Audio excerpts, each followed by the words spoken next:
नमस्कार। श्रीनाथ वीर defence academy live classes में आप सभी का स्वागत है। मैथमेटिक्स सब्जेक्ट की अपन कल बात कर रहे थे, उसमें भाज्य और अभाज्य संख्याओं के बारे में अपन ने विस्तृत चर्चा की। भाज्य संख्या क्या होती है, अभाज्य संख्या क्या होती है, उन पर बनने वाले क्वेश्चन किस किस प्रकार के होते हैं, जितने भी सवाल भाज्य और अभाज्य संख्याओं पर बन सकते हैं वो सारे क्वेश्चन मैंने आपको करवाए। अब अपन बात करते हैं उनसे संबंधित कुछ एक और संख्याओं के बारे में। एक संख्या आती है सह अभाज्य संख्या और एक संख्या है असहभाज्य संख्या। थोड़ा सा ध्यान से आप समझने की कोशिश करें। वैसे देखा जाए दोनों संख्याएं अलग अलग हैं, रात और दिन का अंतर है, लेकिन कई बार क्वेश्चन के माध्यम से इन दोनों संख्याओं को एक भी मानना पड़ सकता है। सारी स्थिति को मैं आपके सामने क्लियर कर रहा हूं, अलग अलग कब है, एक जैसी कब होगी और क्वेश्चन के अनुसार अपने को कैसे आइडिया लगाना है कि इस क्वेश्चन का आंसर क्या होगा। पहले आप एक बार समझने की कोशिश करें। यहां लिखा हुआ है सह अभाज्य। आप इस संख्या को टुकड़ों में तोड़ोगे तो ये निकल के आता है सह प्लस अभाज्य।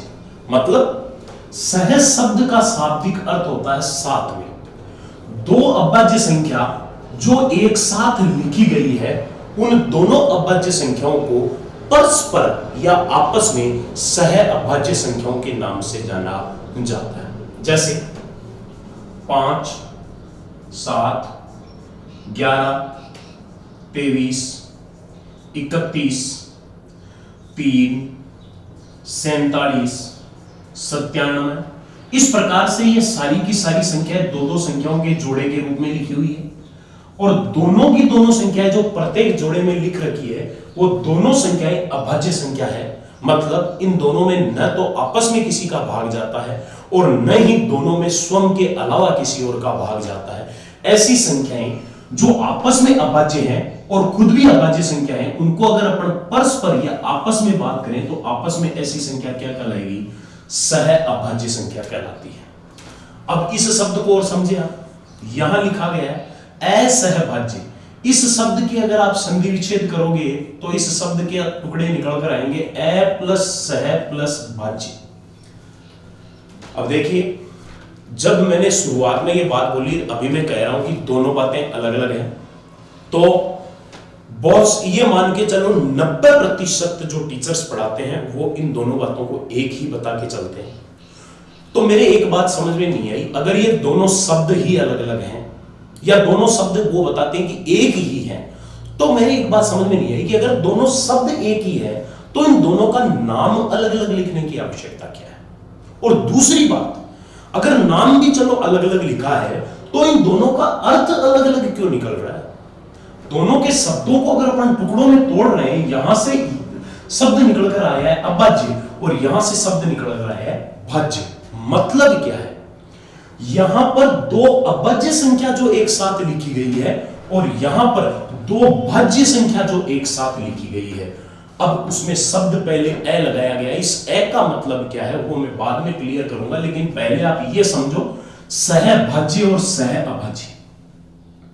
यहां पर दोनों में संख्याएं अलग अलग है, इसमें अभाज्य संख्याओं की बात कर रहा है, इसमें भाज्य संख्याओं की बात कर रहा है। हाँ, मानते हैं जहां पर असहभाज्य शब्द नहीं लिखा हुआ हो वहां पर अपने को उनको सहभाज्य मान के चलना, वो एक अलग बात है। लेकिन पहले कम से कम जब इनको समझे तब इनमें वास्तविक अंतर क्या है उसको तो क्लियर करें। तो देखो, इसमें लिखा हुआ है a प्लस सह प्लस भाज्य। मतलब इसका क्या अर्थ है? ऐसी दो भाज्य संख्या, सहभाज्य मतलब ऐसी दो भाज्य संख्या जो एक साथ लिखी गई है, दो भाज्य संख्या जो एक साथ लिखी गई है परंतु आपस में अभाज्य है या आपस में किसी का भाग नहीं जा रहा है या परस्पर उनमें कोई उभयनिष्ठ संख्या नहीं है, असहभाज्य संख्या कहलाती है। मतलब जैसे उदाहरण के तौर पर समझें, एक संख्या मैंने लिख दी 8 और दूसरी संख्या मैंने लिख दी 15। ये दोनों की दोनों संख्या भाज्य संख्या, अभाज्य नहीं है, दोनों भाज्य है। दोनों को एक साथ लिख दिया मतलब सहभाज्य, लेकिन दोनों में कुछ भी आपस में कॉमन नहीं है। ना 8 का 15 में भाग जाता है, ना 15 का 8 में भाग जाता है।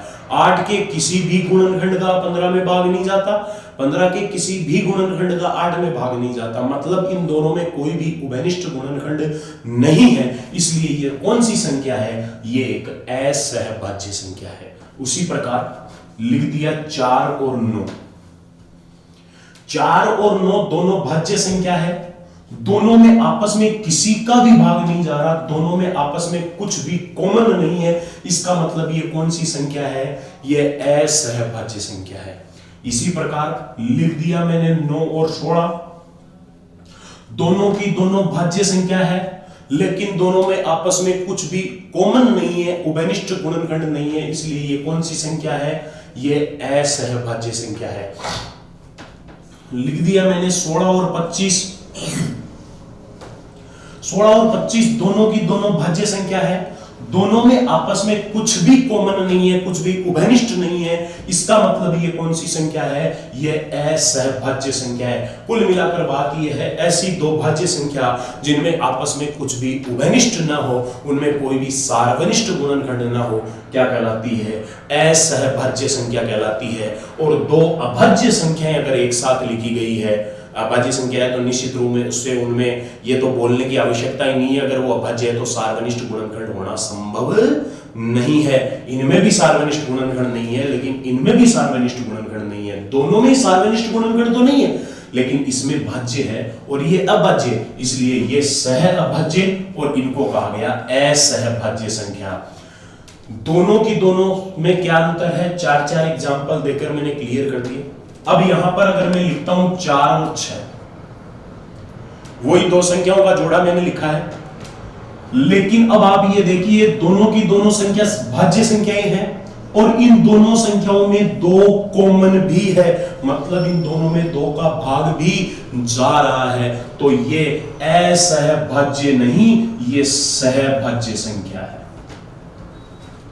ये दोनों सहभाज्य संख्याएं कहलाती है। जैसे मैंने लिख दिया 9 और 15, 9 और 15 दोनों की दोनों संख्या भाज्य संख्या है, दोनों संख्या भाज्य संख्या है, लेकिन दोनों में 3 कॉमन है, मतलब दोनों में 3 का भाग जा रहा है, इसका मतलब ये असहभाज्य नहीं, ये सहभाज्य संख्या है। ये अंतर होता है असहभाज्य, सहभाज्य और सह अभाज्य में। 3 अलग अलग उदाहरण देकर तीनों बातों को एक साथ क्लियर कर देता हूं, बाकी लंबा चौड़ा इसमें कुछ भी नहीं है।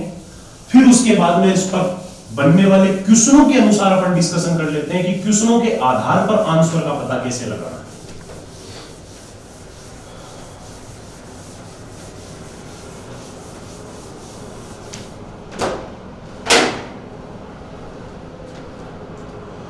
मैंने सबसे पहले संख्या लिख दी साहब,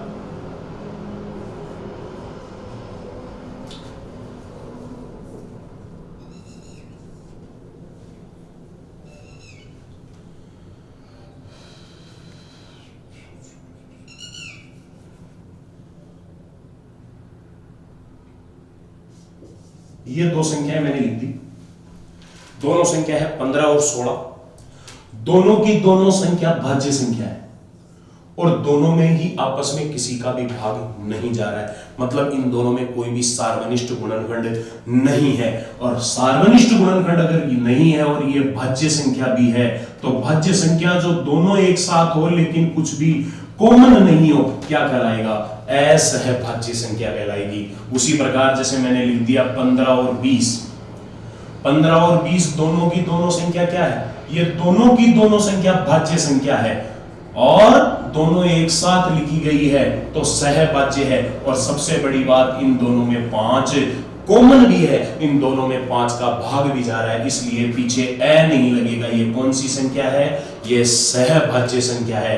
और अगला अगर मैं लिखूं कि 11 और 17, ये दोनों की दोनों संख्या मैंने यहां लिखी है, दोनों ही संख्या साथ में लिखी हुई है और दोनों अभाज्य संख्याओं की बात हो रही है। अभाज्य संख्या जो साथ में लिखी हुई है, निश्चित रूप से उभयनिष्ठ गुणनफल तो कुछ नहीं होना है, इनका कोई कॉमन फैक्टर नहीं होगा, इसलिए ये वाली संख्या कौन सी संख्या है, सह अभाज्य संख्या।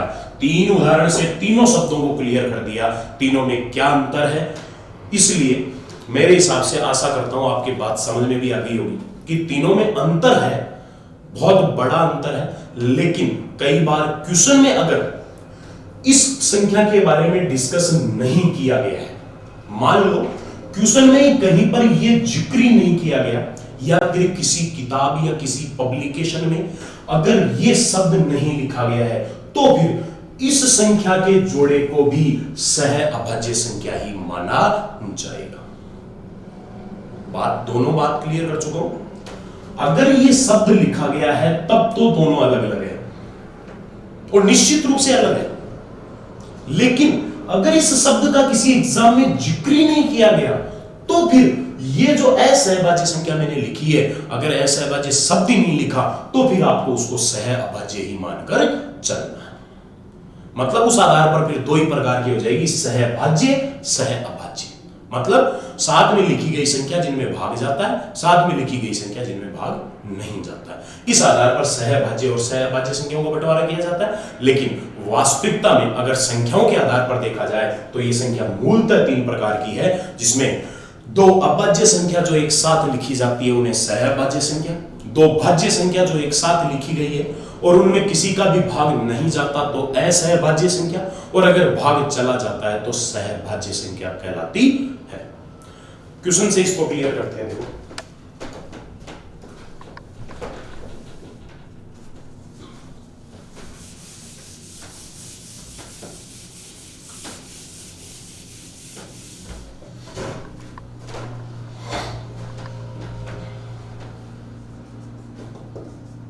क्वेश्चन लिखा गया है, निम्न में से कौन सी सह अभाज्य संख्याएं हैं। ये क्वेश्चन, निम्न में से कौन सी सह अभाज्य संख्याएं हैं। तो देखिए ऑप्शन में लिख देता हूं, 12 15, 10 12, 7 11, 4 6। ये चार संख्याएं लिखी गई है। चारों की चारों संख्याओं में से आपको सहअभाज्य संख्या देखनी है, तो आप साफ सुथरा देख सकते हैं, इसमें कोई दिक्कत वाली बात नहीं है। ये चारों की चारों संख्याओं में आपस में किसी न किसी का भाग जा रहा है। इसमें 3 का भाग जा रहा है, इसमें 2 का जा रहा है, इसमें 2 का जा रहा है, लेकिन ये दोनों अभाज्य संख्या है और साथ में लिखी गई है, तो ये निश्चित रूप से दोनों संख्या क्या कहलाएगी, सहअभाज्य संख्याएं कहलाएगी। दूसरा क्वेश्चन, ये इंपॉर्टेंट सवाल है, निम्न में से कौन सी असहभाज्य संख्या है। ये एग्जाम में पूछा गया सवाल है, असहभाज्य संख्या है, और ऑप्शन है 13 19 7 17 9 16 डी 23 31। ये क्वेश्चन आपके सामने है। अब आप इसको देख के चलो। अगर आपने असहभाज्य और सहअभाज्य संख्या कभी अलग अलग नहीं पढ़ी हो और आपने अगर एक साथ ही उनको पढ़ा है कि सहअभाज्य और असहभाज्य संख्या अलग अलग नाम ही नहीं सुना, केवल एक सहअभाज्य संख्या ही नाम सुना हुआ है, तो फिर आप मुझे एक बात बताइए, इस क्वेश्चन का आंसर आप कैसे देंगे? क्योंकि इसमें तो सारी सहअभाज्य है। इसमें आप इसका कैसे विभाजन कर पाओगे कि इनमें से कौन सी सहअभाज्य है, या सारी कैसे मान के चले? उपरोक्त सभी तो ऑप्शन में नहीं है। इसलिए थोड़ा सा सोचने पर मजबूर हो, थोड़ा सोच विचार करें और इस क्वेश्चन को देखकर इस बात को दिमाग से निकाल दें कि दोनों संख्या एक होती है, दोनों अलग अलग होती है। हाँ, कंडीशन के अनुसार कई बार अपने को एक मानना पड़ सकता है जब असहभाज्य संख्या का जिक्र नहीं किया गया हो, लेकिन ये बात अपन कभी नहीं कह सकते कि सहअभाज्य और असहभाज्य अलग अलग होती ही नहीं है। नाम ही नहीं होते हैं, नाम होते हैं, अंतर होता है, रात दिन का अंतर होता है, लेकिन कई बार क्वेश्चन में अगर असहभाज्य का डिस्कशन नहीं किया गया है तो फिर उस स्थिति में उसको सहअभाज्य माना जाएगा। वो एक अलग पॉइंट है, वो एक अलग तथ्य है। लेकिन जब दोनों अलग अलग संख्याओं के जोड़ों की बात की जाती है तो फिर ये दोनों अलग अलग ही हैं। चलिए साहब बात करते हैं इस क्वेश्चन के बारे में। अगले ने असहभाज्य पूछी है, मतलब भाज्य संख्या जो साथ में लिखी गई है जिनमें कुछ भी कॉमन नहीं है। तो वो आंसर कौन सा हो गया, 9 और 16, क्योंकि ये तीनों संख्या कौन सी है, सह अभाज्य संख्या है। इसके साथ तीसरा क्वेश्चन, ये भी इंपॉर्टेंट सवाल है। इन दोनों क्वेश्चनों से ये जो आपका कंफ्यूजन है ये क्लियर हो जाएगा। वैसे जिन्होंने ये फर्स्ट बार ही पढ़ाया उनके तो कोई कंफ्यूजन ही नहीं है, क्योंकि जो कोई भाई लोग फर्स्ट टाइम पढ़ते हैं उनको तो जैसा टीचर पढ़ाते हैं वैसे ही सही है, लेकिन जिनका पढ़ा हुआ है उनके कंफ्यूजन नहीं रहे, इसलिए मैं इसको क्लियर कर रहा हूँ, एग्जाम्पल की सहायता से कर रहा हूँ। क्योंकि गणित के कॉन्सेप्ट बोलने पर या समझाने में कम समझ में आते हैं, लेकिन एग्जाम्पल से अच्छी तरह से समझ में आ जाते हैं। तीसरा क्वेश्चन है, निम्न में से कौन सी सह अभाज्य संख्या है?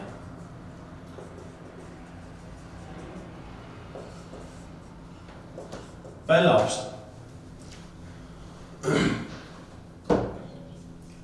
10-15, दूसरा ऑप्शन 16-20, तीसरा ऑप्शन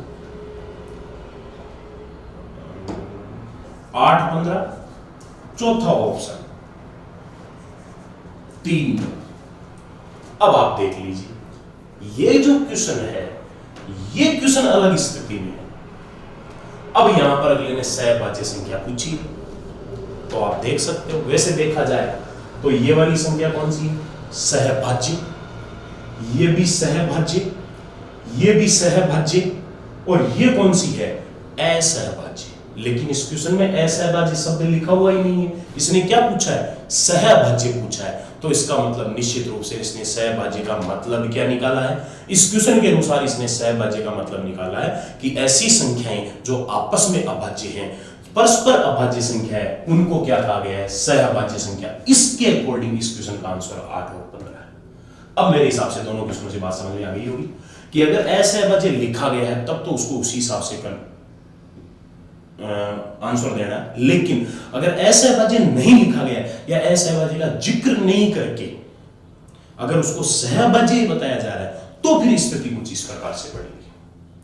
मेरे हिसाब से तीनों शब्द आपके अच्छी तरह से समझ में आ गए होंगे। फिर भी कोई डाउट रहता है, कोई दिक्कत नहीं है, आप क्वेश्चन कभी भी मेरे से टैली कर सकते हैं, मैं आपके हर क्वेश्चन का आंसर दूंगा। इसके लिए मैं आपको पहले ही कर चुका हूं कि मैं बाउंड हूं। चलिए साहब, अब एक संख्या अपनी और बच चुकी है। मैंने आपको जो साधारण संख्याओं के प्रकार बताए थे संख्याओं के आधार पर, वो 11 प्रकार में से 10 में क्लियर करवा चुका हूं, जिनमें सम, विषम, भाज्य, अभाज्य, सहभाज्य, असहभाज्य, पूर्ववर्ती, अनुवर्ती, संपूर्ण और रामानुज, ये अपने कंप्लीट हो चुके हैं। अब एक लास्ट पॉइंट अपना और बचा हुआ है और वो है मिश्रित संख्या।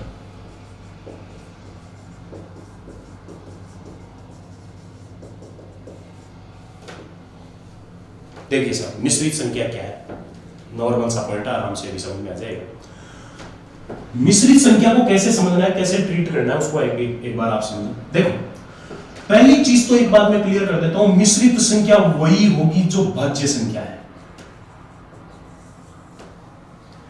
जो भाज्य संख्या है वही मिश्रित संख्या होगी। और भाज्य संख्या का दूसरा नाम मैंने आपको क्या बताया था, भाज्य संख्या का दूसरा नाम होता है संयुक्त संख्या। अभाज्य संख्या कभी भी मिश्रित संख्या नहीं हो सकती, और वैसे देखा जाए तो मिश्रित संख्या के नाम से स्पष्ट है, ऐसी संख्या जो मिक्स है, मतलब कोई भी दो संख्याओं से मिलकर बनी हुई है, दो संख्याओं का मिश्रण है, ऐसी एक संख्या मिश्रित संख्या कहलाती है। तो पहली बात तो क्लियर होगी कि मिश्रित संख्या वही होगी जो भाज्य संख्या है। और अगर मैं भाज्य संख्या की बात करूं, आप सुनना ध्यान से, अब मिश्रित संख्या का पॉइंट चल रहा है। भाज्य संख्या की अगर मैं बात करूं तो कोई भी भाज्य संख्या, कोई भी भाज्य संख्या हो, चाहे छोटी से छोटी हो चाहे बड़ी से बड़ी हो, उस भाज्य संख्या को आप सदैव दो संख्या के गुणा के रूप में लिख सकते हो। किसी भी भाज्य संख्या को आप दो संख्याओं के गुणा के रूप में लिख सकते हो, और उन दोनों संख्याओं के गुणा के आधार पर ही मिश्रित संख्या का पता लगता है। उनमें से मिश्रित कौन सी होगी, कौन सी नहीं होगी। इससे पहले मैं 5-7 ऐसी भाज्य संख्या लिख देता हूं जिनको दो संख्या के गुणा के रूप में लिखा जा सकता है। जैसे संख्या लिखी मैंने 6, भाज्य संख्या है, इसको अपन लिखते हैं 2 और 3। संख्या है 4, इसको लिखते हैं 2 और 2। संख्या लिख दी मैंने 8, 2 और 4। संख्या लिख दी मैंने 9, 3 और 3। संख्या लिख दी मैंने 10, 2 और 5।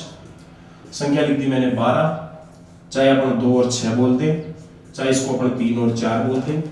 संख्या लिख दी मैंने 15, इसको मैंने लिख दिया 3 और 5। संख्या लिख दी मैंने 18, इसको लिख दो चाहे आप 2 गुणा 9, चाहे 3 गुणा 6। संख्या लिख दी मैंने 20, लिख दो चाहे आप 2 गुणा 10, चाहे आप लिख दो 4 गुणा 5।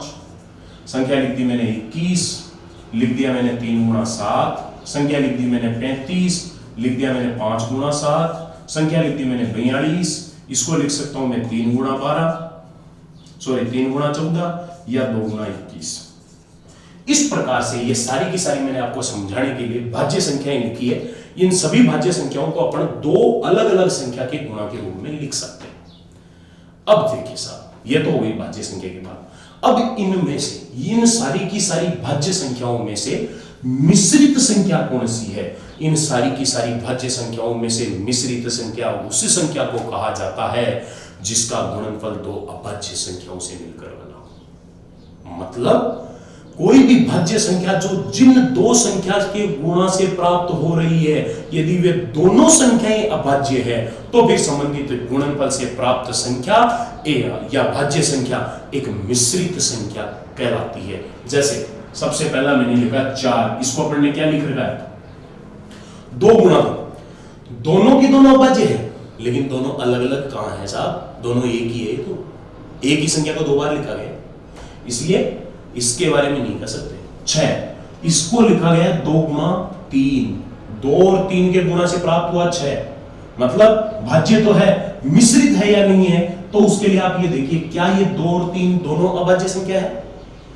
बिल्कुल, दोनों अभाज्य संख्या है, इसलिए 6 क्या है? 6 एक मिश्रित संख्या है। इसी प्रकार 8 को लिखा 2 गुणा 4, 8 एक भाज्य संख्या है, इसको 2 गुणा 4 के रूप में लिखा गया है, लेकिन 2 गुणा 4 में 2 अभाज्य है परंतु 4 भाज्य है, दोनों अभाज्य संख्या नहीं है, इसलिए ये केवल भाज्य या संयुक्त संख्या ही होगी, मिश्रित संख्या नहीं होगी।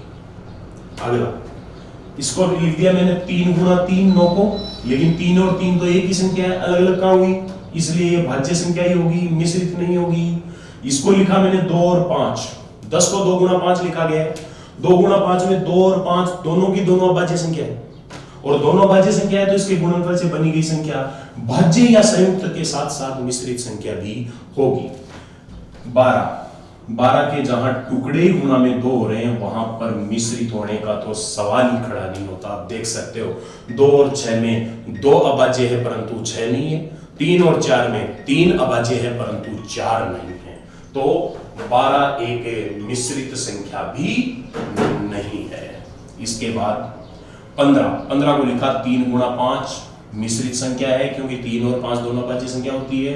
इसके जहां गुणा में 2 अलग अलग टुकड़े हो रहे हैं, मिश्रित नहीं हो सकती। इसके जहां गुणा में 2 अलग अलग टुकड़े हो रहे हैं, मिश्रित नहीं हो सकती। 21 के टुकड़े हैं 3 गुणा 7, इसका मतलब 21 एक मिश्रित संख्या है। 35 के टुकड़े 5 गुणा 7, इसका मतलब 35 एक मिश्रित संख्या है। इसके 2 अलग अलग टुकड़े हो रहे हैं तो मिश्रित होने का सवाल ही खड़ा नहीं होता। और दूसरी बात, आप ये दिमाग में मत लाना कि 35 के भी तो दूसरा टुकड़ा हो सकता है, कभी नहीं हो सकता। जो संख्या अगर 2 अभाज्य संख्या के गुणा से प्राप्त हो रही है तो उसका दूसरा गुणनफल में टुकड़ा हो ही नहीं सकता। मैं आपको ये पूछूं कि 77 एक संख्या है, बताइए ये मिश्रित है या नहीं है? पहली बात, 77 भाज्य तो है ही, और स्वतंत्र जिन 2 संख्या के गुणा से प्राप्त हो रहा है वो कौन सी है? 7 और 11। इनसे स्वतंत्र प्राप्त हुआ है तो 7 और 11 दोनों अभाज्य संख्या है, 7 भी अभाज्य है, 11 भी अभाज्य है, इसका मतलब स्वतंत्र एक मिश्रित संख्या है। ये लीजिए साहब, ये आपकी मिश्रित संख्या कंप्लीट हो गई। इसी के साथ आपकी 11 संख्याएं पूरी हो चुकी है कि 11 संख्याएं कौन कौन सी है, संख्याओं के आधार पर 11 संख्याओं के प्रकार कौन कौन से हैं, वो सारे के सारे कंप्लीट हो चुके हैं। संख्याओं के 11 प्रकार, और इससे पहले जो संख्या का विभाजन मैंने करवाया था, एक बार सारे नाम में बोल देता हूं। संख्या मूलतः 2 प्रकार की होती है, एक होती है वास्तविक, एक काल्पनिक। वास्तविक संख्या 2 प्रकार की होती है, परिमेय और अपरिमेय।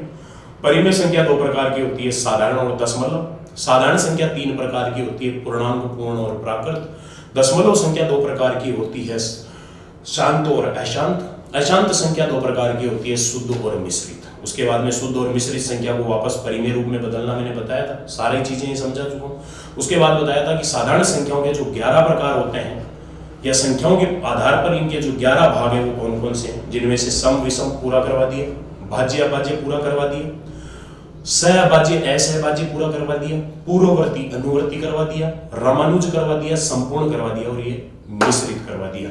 ये आपकी कंप्लीट 11 संख्याएं पूरी हो चुकी है, इसी के साथ संख्या का विभाजन भी पूरा हो चुका है। अब इसके बाद में एक लास्ट पॉइंट बचा है, किसी भी संख्या के अभाज्य या भाज्य होने की पहचान करना, कि किसी भी संख्या को देखकर अपन कैसे पता चलाएं कि ये भाज्य है या फिर अभाज्य है। उसके बाद में फिर स्टार्ट होता है संख्याओं का बीजगणित, कि संख्याओं के आधार पर जोड़, बाकी, गुणा और आधा भाग कैसे किया जाता है, संख्याओं पर संक्रियाओं का प्रयोग कैसे किया जाता है। उसके बाद ये नंबर सिस्टम टॉपिक अपना चल रहा है, फिर इस पर बनने वाले क्वेश्चनों के बारे में बात करेंगे, उसके बाद 1 बाय 1 एक एक टॉपिक स्टार्ट करेंगे। अब इसके बाद अगला पॉइंट अपना है